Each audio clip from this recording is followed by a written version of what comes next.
I will be damned to hell before she enjoys my hard-earned money. That bitch destroyed my son's life. I want her dead or crazy or both. Torture her ass until she cries out for death. But let her live so she can destroy herself. Yes, that is what I want. Self-destruction as I watch. An excerpt from page 17 of Where is God When Satan is Knocking on My Door? Welcome to P English Literature, a YouTube channel that conveys Amazon, Goodreads, blog, and video book reviews coupled with interviews with authors. It's a perfect channel for book lovers, authors, and writers generally. P English Literature, the exact channel for you and me.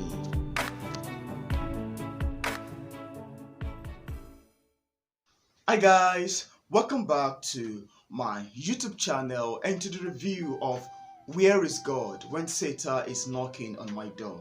This is a kind of a spiritual thriller novel that had me captive, that I found very wholesome, that it's very captivating, it's very evocative, and I couldn't believe my eye when I was reading it because it's full of different sort of horrific experiences. It is full of heart-wrenching stories, and the story, it is very sad, it is, spiritual, and it's very fearful, and it's very scary. It's a story of a young woman called Areta, and her story also leads to the story of her daughter and her family member, and how she was being tormented with demonic spirits, how she was being tormented with demonic forces, how some people vowed with their life to destroy her completely. And this story is very evocative to the point whereby I find it very resonating with what is happening in the sort of African scene. Well, the story itself, it's set in America, but I find it relating to what is happening in the African sort of scene. And the story of Areta and the story of her daughter seem, according to the book, was made to be a fiction story in the book. But when I read it, I couldn't believe that it's a fiction novel. It reads like, a raw story. It feels so raw. It is very directive, and the characterization, the plot twists, the way it's written, is just so wholesome. I haven't really read much book in the theme of, spiritual thrillers, but when I picked this up, I was so fascinated with it. When I picked it up, I was like, wow, I think I would have to keep exploring and keep reading more of spiritual thrillers. Patricia's book, really caught me. I'm really enjoyed with it. She did an absolute job writing this amazing novel. So before I move into my review, I'd love to read to you the synopsis of the book. So the synopsis. Each passing day, Areta experiences a new level of stress from the evil sensation in her body. Her skin begins to itch and burn, and she can feel it tightening. Worms keep wriggling over her scalp, but each time she runs to the mirror, everything looks normal. But she knows nothing is normal. She's terrified. What is happening to her? She has long gotten over the fear of the dead, but this is another realization of evil. How can you fight something you cannot see? She screams. Areta asks to find help, but who and where? Areta has faced down evil in her life before, but never anything as vicious as this attack. She tries desperately to cling to her faith in God and to the love of her daughters. But will this be enough to save her? She feels the power of evil spirits slowly growing. The noose tightening around her neck, and she still doesn't know who is attacking her or why. Is this how her life will end? Or will faith and love be enough to defeat the darkness and bring Areta back into the light? From the altar of a place for Ada, A Time for Jonathan, Love Triangle, and The Dove Collection comes this compelling spiritual thriller about a woman's struggle for her very soul. Patricia Richardson, is noted for her intricate portrait of psychological distress. But in Where is God When Satan is Knocking on My Door, she raises the stakes even higher and puts the readers inside the mind and heart of a woman who is fighting for her sanity and her soul against demonic forces. Wow, that's a wow. Did you see that? That's a wow. And when I read the synopsis, I was fascinated with it.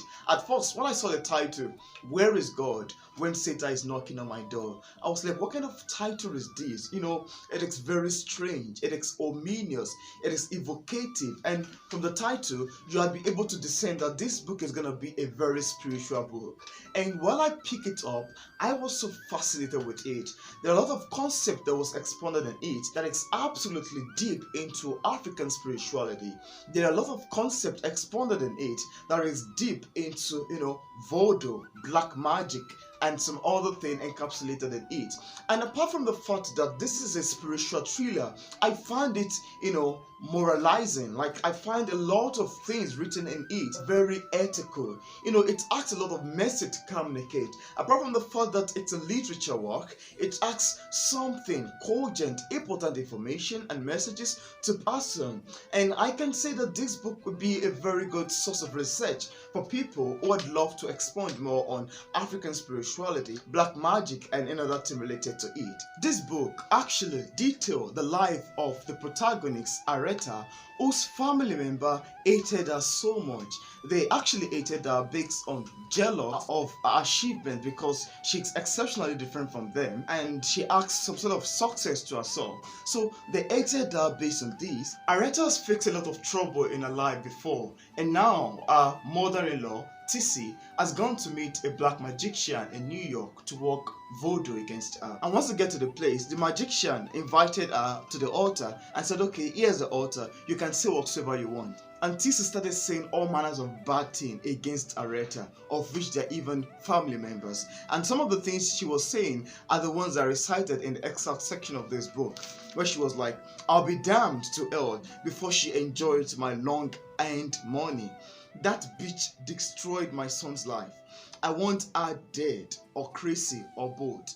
Torture her ass until she cries out for death. But let her live so she can destroy herself. Yes, that is what I want. Self-destruction as I watch. So once this curse was placed on Areta, Areta is actually someone who actually believes in God. So once they placed this curse on Areta, they made a kind of an image of her and they inserted some sort of pin on top, just like what you've imagined or what we've seen mostly in the movies. And that's one of the reasons why I said I don't think that story is a fiction. Well, if it's gonna be a fiction, then I think I have to praise the author on that. That's a very kudos, congratulations for her to be able to imagine such kind of thing. So Areta began to live based on the influence and the effect of this curse. The curse began to effect itself in her life one after the other. At first, their mother died. So after their mother's death, they organized a burial ceremony, which they also have in their auntie's house, that's Jamie.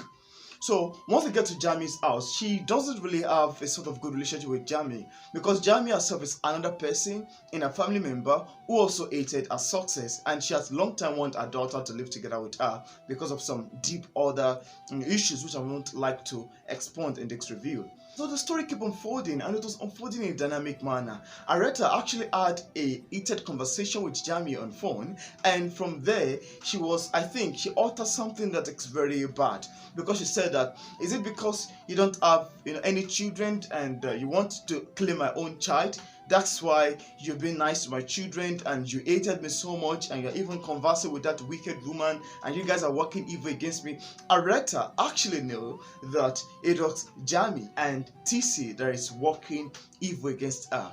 So the story kept unfolding, and the next point, Areta will find herself having bad dreams, and in her dream she would see some black snake crawling on her body. In the dream she would wake up, and whenever she wake up she would see the effect of the crawling. In the dream also she would have a dream and see that she has a kind of a biting, something is crawling on her body, and she's beaten from the dream. And whenever she wake up she will see the scar, she will see the mark on her body, and it was clear to her that this is an absolute spiritual attack. And this keep on going even in real life. Whenever she's going to sleep in her home, she would hear sounds by the wall side. She would feel the presence of evil spirit. She felt it very obviously in her house, in her room, everywhere.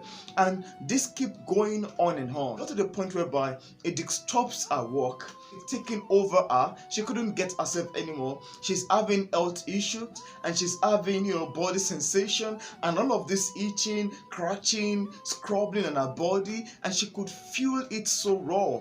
And whenever she even goes to go and check herself in the mirror, everything will look normal. And she said to herself that she knows that she's not normal, and she will say to herself that she knows that she's under the influence of some demonic attack. So all of this keep unfolding. Even before Aretha was attacked by a family member, they've also want to claim the life of her daughter Kimberly when she was much younger. Kimberly is someone who lived so much with Jamie when she was much younger, and they would take care of her as if they really love her. But underneath in their heart, the love they had for Kimberly is total hatred. They've got Kimberly possessed, that to the extent that she even wants to run mad at some certain instance. It was the intervention of Aretha's long severe prayers, the intervention of other people that made her to survive. So once Aretha's problem keep increasing from day to day, she did not know what else to do. She was being tormented both day and night, and whenever our own torment is going in other section, TC and Jamie, which are the perpetrators of this evil act, they will be mad that why is she not dead yet? She ought to have died yet. They will go back and go and meet their voodoo man and ask him that Aretha is not yet dead. Why is she still breathing? Isn't the magic working? They wanted her to die like instantly. They don't want her to live. Though their forces against Aretha actually weakened Aretha. There's sometimes that she felt like dying, and sometimes that she felt like committing suicide. But the love that she had for her daughter are the thing that has kept her from harming herself. Sometimes she just felt like, shooking a knife into her chest and doing all manners of wicked things. But the love she had for her daughter had kept her alive. As she kept praying, she kept hoping to God. She narrated to some of her family members, but no one is ever ready to listen to her. She was very clear where her problem is coming from. So Aretha has a kind of friend that has been keeping her company, that has been encouraging her. So once the problem keep unfolding, it keep going month after month, is not getting solved. So at a particular day, a friend called and asked Aretha, how about your health? How are you feeling now? And Aretha told her that, it's still the same thing. And the friend uttered something that I find very funny. I laughed when I read that part. He said, really? You mean the demons are not after you yet? Like the demons have not departed from you yet. Probably the Lord is punishing you for something bad that you've done. So once Aretha heard this sentence, she was heartbroken. She was like, how would she say that to me? We've developed friendship for over years now. Why would she come and say that to me at this point? So all of this, problem, this heartbreaking issue, this soul-wrenching problem made me, feel the characterization of Aretha resonating with the biblical Job, because Job is also a man who has faced a lot of bad things, a lot of horrific events in the Bible. Aretha at a point was very despondent. She was dejected. She was frustrated. She was very, very sad. It got to a point that, her eyes began to have some sort of bad effect. Her left eye first got blind before the second one went ahead, and she was walking in total darkness. And at this point, she was totally depressed. She just felt like dying. But she kept hoping. She kept praying. She kept praying pretty hard. So it got to the point that Aretha told her daughter Kimberly and Sabrina that it is your auntie Jamie that is planning evil against me. So once the daughter heard this, they picked up their race. They went enraged and go and meet Jamie in her house, and they confronted her. Jamie was actually scared because she actually belonged to a cult group. She's a cultist, and once the daughter came confronting her, she was really scared because she loved the daughters very well, even though she hated their mother. But she loved the daughters very well, and she was like, my relationship with them is gonna break. So all of this kept unfolding. It was unfolding in an enthralling manner, in a way that you can feel empathy towards Areta. Even though there's sometimes that she went to go and visit a spiritual woman, and the woman told her that you were being tormented by some family members, but I'm not going to mention their name because I don't want to destroy your family. And when Areta get to know this, she was actually annoyed. She told the spiritual woman that, please tell me who are beyond my problem. Though she now told her that, well, I know who are beyond my problem, even if you're not going to tell me, and I know how to fight it. She left there, and sometimes when she get back home, the problem keep repeating itself. She went to another Catholic church, invited some priests to come and pray for her, to perform some exorcism in order to send away the evil spirit and demons in her house and in her body. And all of this did not change. Even though Areta was very prayerful, even though she was very fervent in prayer, they were trying pretty hard to kill her in the sort of spiritual realm by a family member, but her faith, her belief in God has kept her thoughts standing, even though she's not recovering well, but God was still with her. And at this desperate time, she began to ask bad, glaringly difficult, evocative question, of which that is part of where the title emanated from. Where is God when Satan is knocking at my door? And she was asking a lot of difficult questions, confronting herself, hating God and all of that. So like I said, the story of Areta is reminiscent to the biblical Job. And there are a lot of facts that were mentioned in the book that I feel so raw, that I feel is not just a mere fiction story. And I feel that they are actually real reality. They're actually something that some people are actually passing through. And I felt that this book is an amazing book, and it would even fit some sort of movie production. I don't want to spoil this book. I don't want to talk about everything in entirety, but I want to leave in the virtue. I wanted to check out if Areta survived this or not. If our enemy was able to claim her life, if those people who have vowed with their life, who has made covenant with the devil to destroy her life completely, eventually succeed, or they failed. If our prayers, if a long-term prayer, a despondency, a dejection was able to save her, or she died eventually. And what become of her daughter eventually? I would love the viewers of this review to want to check out for themselves if they would like to get a copy of this book directly on Amazon. Honestly, I recommend it. It is 100% fantastic. I love it. It is very evocative, it is emotional, it is spiritual, and it reminded me of the book of Job. I don't want to talk too much about it in entirety. I just want to give you a short video book review for you to check out if you'd like to get a copy directly on Amazon. I left a link in the description part of this video if you would like to get a copy directly on Amazon. Where is God when Satan is knocking on my door? It's an evocative novella. It's actually a short read of 88 pages. It is very fantastic. It is wonderfully written, and yes, I need to commend the writing style. It is written in a third person omnipresent point of view, and it is also written in the past tense format, which all made for an interesting read. The storytelling techniques is amazing, the characterization, the plot twists, everything are just so enthralling that I had to finish it within 3 hours, and I was like, wow, this book is very amazing. So if you watch this video to this point and you're yet to click on the subscribe button, I want to urge you to please click on the subscribe button over there. Don't forget to turn on the notification bell so you can get notified anytime I release new videos. Thank you very much for watching my video book review of Patricia Richardson, Where is God when Satan is knocking on my door. See you in my next video. Goodbye.